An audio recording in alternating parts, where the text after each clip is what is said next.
मैं doctor Prince Kumar सोभन, sub division hospital Banmankhi, Holi का सभी बनमनखी वासियों का हार्दिक अभिनंदन करता हूं।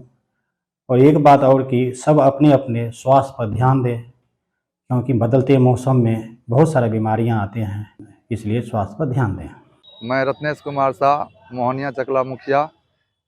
होली के शुभ अवसर पर मोहनिया चकला एवं प्रखंडवासी को हार्दिक बधाई एवं शुभकामनाएं। ये है अनुभवी आंखें नेटवर्क और आप देख रहे हैं अनुभवी आंखें न्यूज। सच दिखाते हैं, छुपाते नहीं। पूर्णिया से हुई थी होली की शुरुआत और भगवान विष्णु ने यहाँ नरसिंह का लिया था अवतार। बता दें कि पूरे भारत में होली में होलिका दहन की परंपरा रही है, लेकिन इसकी इतिहास के बारे में बहुत कम लोग जानते होंगे। पूर्णिया के बनमनखी से जुड़ा है इसका इतिहास। सिकलीगढ़ धराड़ा में आज भी होलिका दहन से जुड़े अवशेष बचे हुए हैं। जहां भक्त प्रहलाद को बचाने के लिए खंभे से नरसिंह अवतार हुआ था, वह प्रहलाद खंभ भी आज भी है। होली का त्योहार आते ही लोगों में एक अलग उत्साह देखने को मिलता है। जी हाँ, हम बात इसलिए कर रहे हैं कि बिहार के पूर्णिया जिले के बनमनखी के सिकलीगढ़ धराड़ा नरसिंह अवतार स्थल भक्त प्रहलाद में आप इस वक्त हम मौजूद है, जो कि यहाँ पर बताया ये भी जाता है कि यहाँ रंगों का जो त्योहार है, होली की शुरुआत इसी बनमनखी के सिकलीगढ़ से हुई थी। हमारे साथ कुछ स्थानीय लोग हैं, हम इनसे भी जानने की कोशिश करेंगे आखिर इस बनमनखी की जो सिकलीगढ़ धराड़ा है, होली का त्योहार मनाया जाता है, क्या कुछ इसके बारे में जानते हैं। ये मेरा नाम तो अवधेश कुमार शाह हुआ, मैं स्थानीय लोग हूँ और मेरा घर बनमनखी है और नगर परिषद में भी यह सिकलीगढ़ धराड़ा ये जो है सो मंदिर सिकलीगढ़ धराड़ा नगर परिषद पूर्णिया जिला के बनमनखी अनुमंडल में पड़ता है बिहार में। और ये मान्यता यहाँ ये है, हम लोगों के पूर्वज से ही हम लोग यहाँ पर होली का दहन का कार्यक्रम हम लोग पहले छोटा रूप में करते थे और अब धीरे धीरे यह बड़ा रूप ले लिया है। और यह बिहार सरकार द्वारा भी मैंने बहुत सर्वे करने के बाद बिहार सरकार ने भी इनको मान्यता दे दी है। और यह पूरे बिहार ही नहीं पूरे भारत में यह मान्यता है कि यहाँ जब नरसिंह भगवान का अवतार हुआ था, जो ये खंभ से नरसिंह भगवान ने अवतार लिया था हिरण्यकश्यप का वध करने की, चूंकि उनका अपने बेटा को वो हरि नारायण के नाम से हरि हरि जपते थे और उनको पसंद नहीं था। अंत में जब वह हरि का नाम जपना नहीं भूले, तब उनकी बहन जो है उनको वरदान था मैं कहीं वह नहीं जलेगी, तब वह एक आयोजन करके उस प्रहलाद को वो होलिका के गोद में दी गई।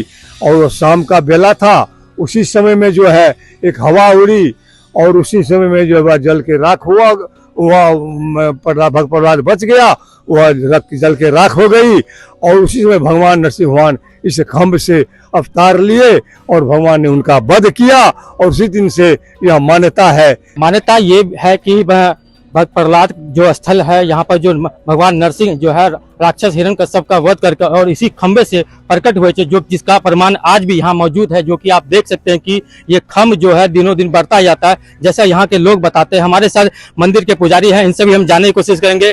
कहा जाता है कि यहाँ राख से होली खेलते हैं और पूरे बिहार में राजकीय स्तर मनाया जाता है। और इस मंदिर क्या कुछ इसका इतिहास है वो बताएं। यहाँ के इतिहास है, यहाँ का राजा हिरण्यकश्यप थे, जो कि वरदान ले लिए थे कि ना हम दिन में मरेंगे, ना रात में मरेंगे, ना अस्त्र से ना शस्त्र से। जब वरदान ले लिए तो मुनि और देव को दोनों को तंग करने लगे।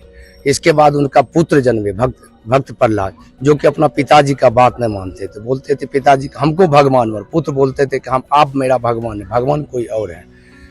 होलिका होलिका जिसको वरदान था होलिका को, तो उस जो जलने का क्या इसके बारे में। वही होलिका जो है हिरण्यकश्यप की बहन थी और भक्त प्रहलाद का फुआ, जो कि भक्त प्रहलाद को होलिका गोद में लेके अग्नि समाधि ले ली।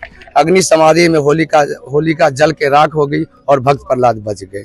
उसी दिन से यहाँ पर होली का समारोह मनाते हैं। आपको बता दें, आज भी यह ऐतिहासिक परंपरा जीवित है और मान्यताओं के अनुसार असुर हिरण्यकश्यप ने ब्रह्मा जी को प्रसन्न करने के लिए तपस्या की थी और देवताओं को पराजित कर दिया था। लिहाजा तीनों लोगों पर हिरण्यकश्यप का अत्याचार शुरू हो गया।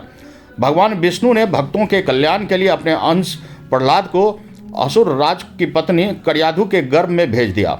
जन्म से ही प्रहलाद विष्णु भक्त था, जिससे हिरण्यकश्यप उसे अपना शत्रु समझने लगे। भक्त प्रहलाद को बचाने को लेकर नरसिंह अवतार अपने पुत्र को खत्म करने के लिए हिरण्यकश्यप ने होलिका के साथ प्रहलाद को अग्नि में जलाने की योजना बनाई। होलिका के पास एक ऐसी चादर थी जिस पर आग का कोई प्रभाव नहीं पड़ता था। योजना के अनुसार हिरण्यकश्यप ने अपनी बहन होलिका को वही चादर लपेटकर प्रहलाद को गोद में बैठाकर आग जला दी। तभी इसी खंभे से नरसिंह अवतार हुआ। भक्त प्रहलाद को बचाने हुए आए और तेज हवा ने होलिका के चादर को उड़ा दिया, जिससे वो अग्नि में जल गई। यह वही स्थल है जहां होलिका दहन हुआ था। भक्त प्रहलाद बच तो गए थे, तभी से होली मनाई जाती लगी और इस स्थल की ऐतिहासिकता और महत्ता को देखते हुए इलाके के विधायक और बिहार सरकार के पूर्व पर्यटन मंत्री कृष्ण कुमार ऋषि ने इस स्थल को पर्यटन स्थल का दर्जा दिलाया। होली के मौके पर राजकीय समारोह घोषित किया गया। होलिका दहन की परंपरा से जुड़ी पूर्णिया के इस ऐतिहासिक स्थल पर हर वर्ष विदेशी सैलानी भी आते हैं और लोग दूर दूर से दर्शन करने आते हैं। क्या सोच के बनमुखी के सिकलीगढ़ पहुंचे हुए? बनमुखी पहुंचने का मेन पर्पस था यहाँ का होलिका जो स्तंभ है यहाँ पे प्रहलाद स्तंभ, उनको देखने के आए हुए हम लोग पूरे परिवार के साथ आए हुए हैं। इसके बारे में कैसी जानकारी है? इनके बारे में जानकारी ये है कि ये बहुत ही प्राचीन स्तंभ है और जो होलिका दहन स्टार्ट हुआ है शुरू से जो भी ये स्टार्ट इसी के रीजन से स्टार्ट हुआ है।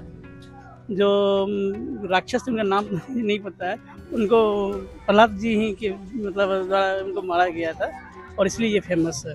हिरण्यकश्यप को मारा गया जी जी जी जी सर, हिरण्यकश्यप को मारा गया था, सॉरी हिरण्यकश्यप को मारा गया था और उसी के मारने की खुशी में यहाँ पे होलिका मतलब दहन शुरू किया गया है और तब से आज तक ये चलते आ रहा क्या था। नाम हुआ? मनीष कृष्ण नाम है। सोच कर आए हुए हैं। यहाँ पे ये बहुत ही प्राचीन मंदिर है। यहाँ पर आने के बाद मन को बहुत ही शांति मिलता है और जो भी मनोकामना होता है वो सब पूरा होता है। क्या नाम हुआ? प्रीति कुमारी। आपको बता दें, हर वर्ष की भांति राजकीय होलिका महोत्सव बनमनखी के सिकलीगढ़ में मनाया जाता है, जिसको लेकर मंच तैयार किया गया है। होलिका दहन होना है 13 मार्च को। तमाम यहाँ जिले के लोग यहाँ पहुँचते हैं होलिका देखने के लिए, यानी होलिका दहन की जो परंपरा है बनमनखी के सिकलीगढ़ धरा से ही बताई जा रहा है। हमारे सर यहाँ पे जो कारीगर हैं उनसे भी हम जानने की कोशिश करेंगे। पुतला निर्माण करवाया जा रहा है, क्या कुछ जानकारी है आपको? इस पुतला निर्माण के लिए इस पुतला को होलिका की पुतला बनाया जाता है, लगभग 45 फीट खड़ा। और जब से होलिका इधर राजकीय समारोह हुआ, नहीं तो उसके पहले तो कई वर्ष पहले से होलिका महोत्सव होलिका दहन का कार्यक्रम होता आ रहा है। और यही होलिका का निवास स्थान होने की कहा जाता है शास्त्रों में कि होली की परंपरा जो शुरुआत जो है बनमनखी से हुआ था, जहां भगवान नरसिंह अवतार लिए थे।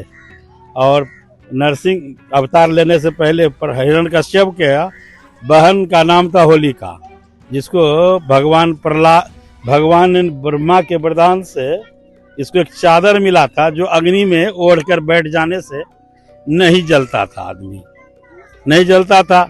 लेकिन हवा का एक तेज झोंका आया, जैसे प्रहलाद के गोद में लेकर बैठा, हवा का तेज झोंका आया और चादर प्रहलाद के ऊपर ढक गया और होलिका जल गई। तो जिस दिन से होलिका जली उसी दिन से होली का यह विशेष पर्व जो है मनाया जा रहा है।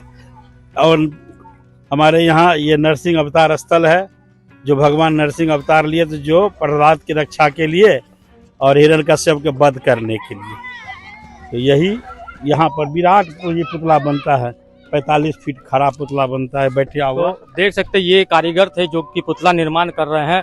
बताया जाता है कि 45 फुट लंबा पुतला होलिका जो बन रहा है, जो कि होलिका दहन होना है। इसमें आतिशबाजी का भी जो है यहाँ पर देखने को जो मंच बनाया जा रहा है, यहाँ पर जो देख सकते हैं कि होलिका वहाँ बैठाया जाएगा, होलिका दहन किया जाएगा। थीम संध्या के शाम 7 बजे 13 मार्च को होलिका दहन होने वाला है, जो कि जिसको लेकर तमाम जो है तैयारी कर ली गई। जिला प्रशासन अनुमंडल प्रशासक के द्वारा पूरी तैयारी कर ली गई है। अन्य न्यूज गौरव गुप्ता, बनमनखी।